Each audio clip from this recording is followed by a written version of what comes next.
Sebelumnya kita membahas tentang ahwal qulub, keadaan qalbu. Ada yang bernama khatir. Khatir itu sesuatu yang melintas di qalbu. Ada yang lebih canggih dari itu, kita bahas malam ini. Namanya warid. Apa namanya? Warid. Warid dari bahasa Arab, dari kata warada. Pernah mendengar istilah dalam ilmu hadis asbabul wurud. Asbab wurud. Kalau Quran asbab nuzul. Karena Quran dari Baitul Izzah, dari langit turun. Maka disebut asbab nuzul, sebab turun. Nabi SAW fisiknya ada di bumi.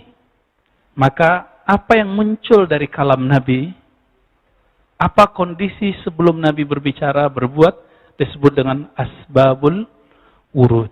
Tapi itu istilah ahli hadis. Setiap ilmu ada istilah yang berbeda. Dalam ilmu qalbu, ada yang disebut warid, tapi sesuatu yang datang ke dalam qalbu. Dan warid ini pasti baik. Beda dengan khatir. Kalau ada bisikan dalam pikiran kita, itu belum tentu benar. Tapi kalau warid ini pasti benar. Saya mau tanya, Bapak Saudara makan Allah, dulu pernah zikir nangis? Pernah nggak? Yang nggak pernah nangis, ya salam. Ya. Kerasnya hati kita ya.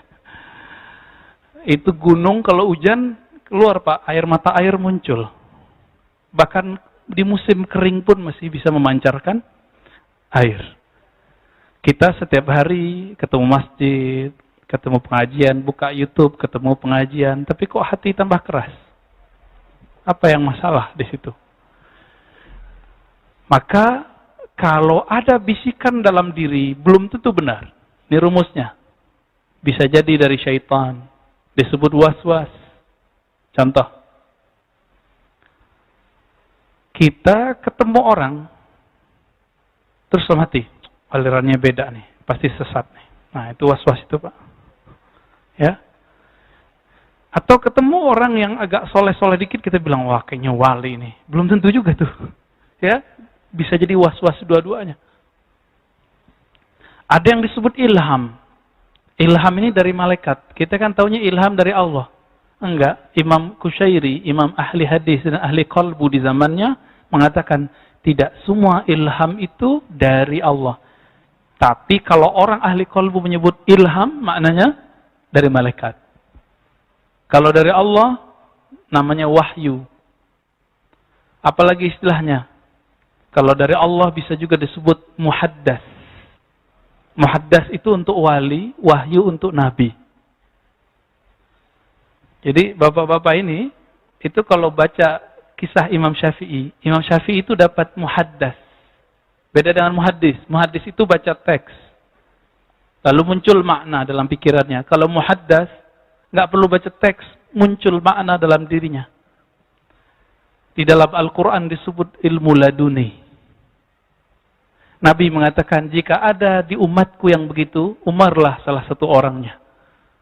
Jadi Umar itu berpikir, coba kalau perempuan berjilbab ya.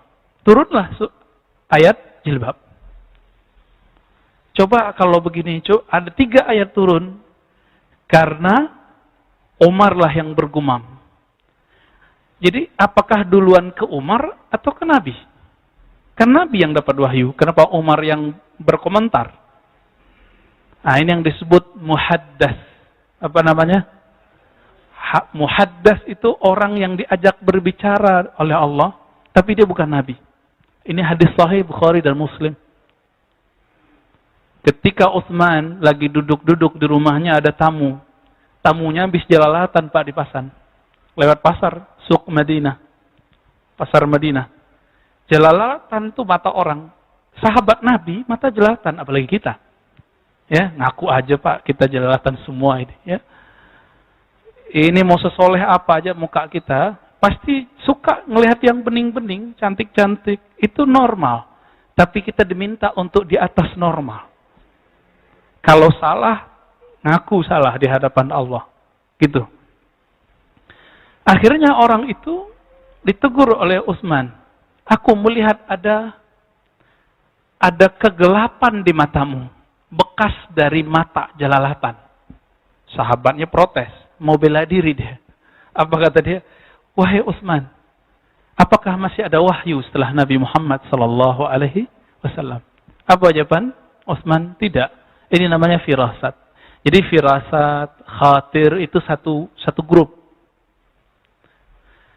Karena mereka terlatih kolbunya, bening jiwanya, maka apapun yang muncul ke dalam jiwanya biasanya benar. Jadi para sahabat itu selangkah lagi Nabi, tapi Allah tidak izinkan. Apa kata Allah kepada Nabi? Ya, dalam surah Al-Ahzab, ya, bahwa Nabi Muhammad disebut khatam. Apa arti khatam? Penutup. Maka Nabi mengikrar itu. La nabiyya ba'di. Tidak ada Nabi setelahku. Gitu. Tapi apakah muhaddas masih ada? Ada. Sampai sekarang masih, Pak. Kalau enggak, kiamat dunia.